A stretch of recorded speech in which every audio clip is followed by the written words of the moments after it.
जिसने अपने ही पति को मार दिया, सिर्फ इसलिए क्योंकि वो देश के खिलाफ था।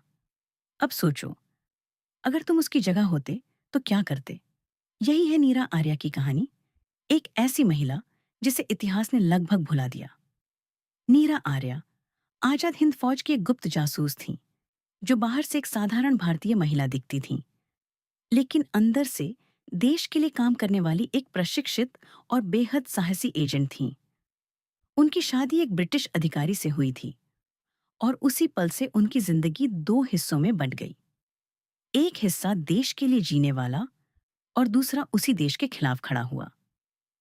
शुरुआत में सब सामान्य था, लेकिन धीरे धीरे उन्हें अपने ही घर में कुछ अजीब होने का एहसास होने लगा। फिर एक दिन उन्होंने वो बात सुन ली जिसने उनकी पूरी दुनिया बदल दी। उनका पति नेताजी सुभाष चंद्र बोस की लोकेशन जान चुका था और वो उन्हें खत्म करने जा रहा था।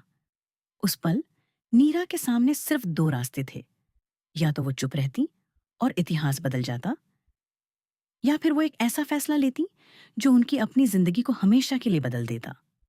एक तरफ उनका प्यार था और दूसरी तरफ उनका देश, और उस पल उन्होंने देश को चुना।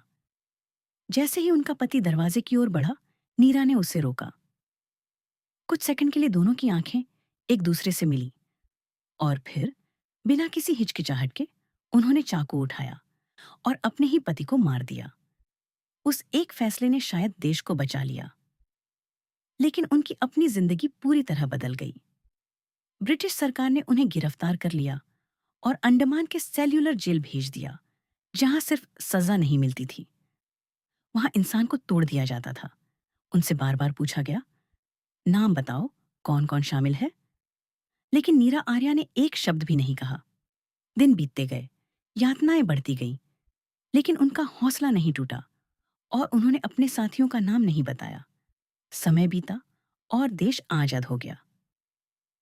लोग जश्न मना रहे थे, नए हीरो सामने आ रहे थे, लेकिन नीरा आर्या के हिस्से में ना कोई सम्मान आया और ना ही कोई पहचान।